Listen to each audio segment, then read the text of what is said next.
खाने में आपका स्वागत है। और अब हम आपको जिम्बाब्वे लेकर चलेंगे, जहां अब कागज की करेंसी की जगह सोने के सिक्कों में लेन देन होगा। जिम्बाब्वे की सरकार ने यह फैसला इसलिए लिया है क्योंकि वहां महंगाई 192% के रिकॉर्ड स्तर पर पहुंच गई है और डॉलर के मुकाबले जिम्बाब्वे की करेंसी लगातार टूट रही है। मौजूदा साल में जिम्बाब्वे की करेंसी डॉलर के मुकाबले 72% तक कमजोर हो चुकी है और ये स्थिति कोई एक साल में नहीं बल्कि वर्ष 2008 के बाद से ही जिम्बाब्वे आर्थिक संकट का सामना कर रहा है और उसकी करेंसी डॉलर के मुकाबले लगातार गिर रही है। इससे जिम्बाब्वे के लोगों को ये लग रहा है कि अगर उनके देश की करेंसी ऐसे ही गिरती रही तो एक दिन ऐसा आएगा जब उनकी सारी जमा पूंजी कागज का टुकड़ा बन जाएगी। इसलिए इन लोगों ने अमेरिका की करेंसी यानी कि डॉलर खरीदना शुरू कर दिया है। यानी जिम्बाब्वे की करेंसी की जगह ये लोग अमेरिका की करेंसी डॉलर खरीदने लगे। ऐसा इन लोगों ने इसलिए भी किया है क्योंकि डॉलर पूरी दुनिया में लगातार मजबूत हो रहा है और डॉलर का भविष्य सुनहरा और सुरक्षित है। अगर भविष्य में जिम्बाब्वे में आर्थिक हालात ज्यादा खराब होते भी हैं तो भी इससे लोगों को ज्यादा नुकसान नहीं होगा क्योंकि उनके पास डॉलर में जमा पूंजी होगी जिसकी कीमत संकट की स्थिति में भी कम नहीं होगी।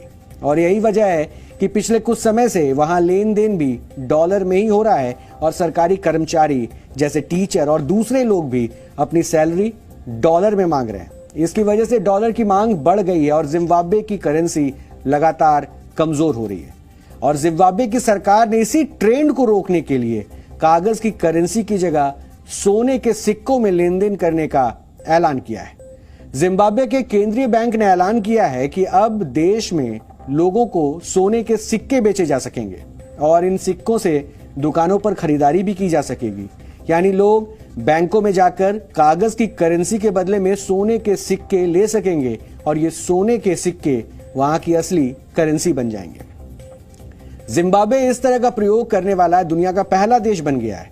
इसलिए अब ये बहस भी हो रही है कि क्या ये प्रयोग जिम्बाब्वे को आर्थिक सुनामी से बचा पाएगा।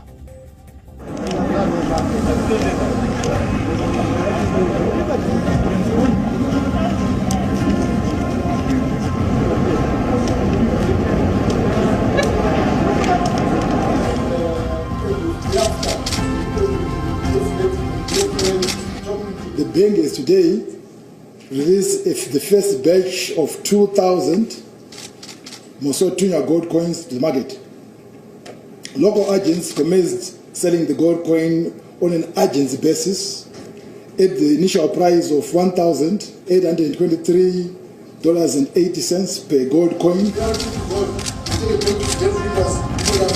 They look like this. So when you sell gold coins like this, you plastic.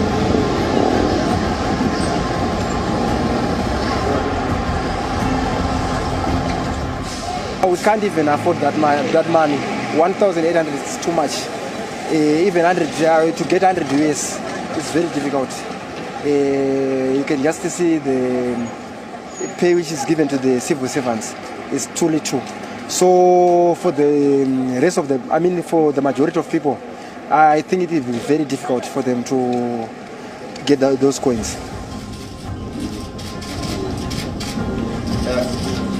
Another side. Inflation inongokonzerwa is a symptom yekuti zvinhu hazvisi kufamba zvakanaka munyika.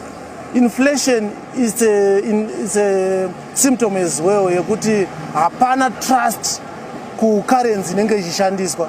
For example, togona is 100 bond yakaiswa yamunambuya nehanda yaya. Vanhu havasi kuitrasta. Rebbe mangwana inflation inofuma yakakwira. You see.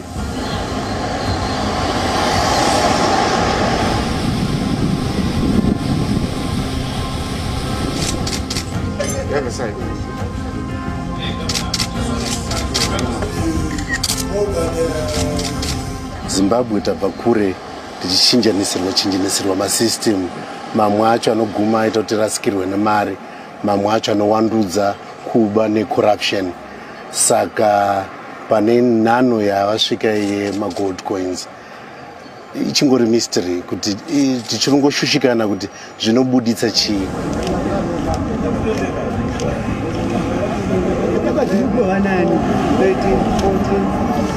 The bank.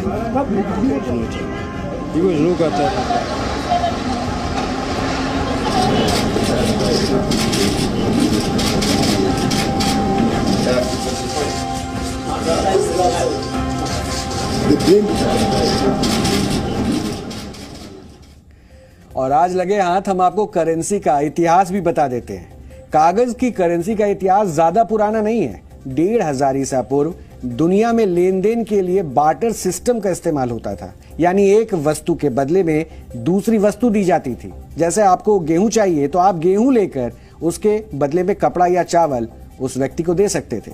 इसे barter system कहा जाता था। और इसके बाद 800 ईसा पूर्व दुनिया में लेन देन के लिए धातु से बने सिक्कों का चलन शुरू हुआ और फिर 500 ईसा पूर्व पंच मार्क्ड सिक्के जारी हुए।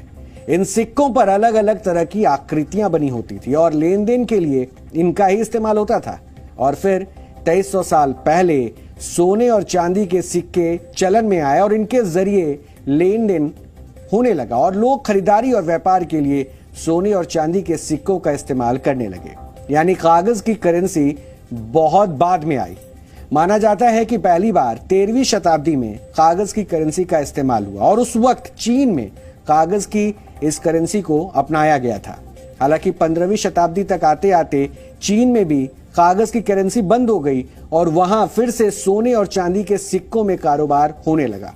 इसके बाद 17वीं और 18वीं शताब्दी में जब पश्चिमी यूरोप के देशों का अंतर्राष्ट्रीय व्यापार काफी बढ़ गया तो वहां प्राइवेट बैंक विकसित हुए और कागज करेंसी का चलन बढ़ गया।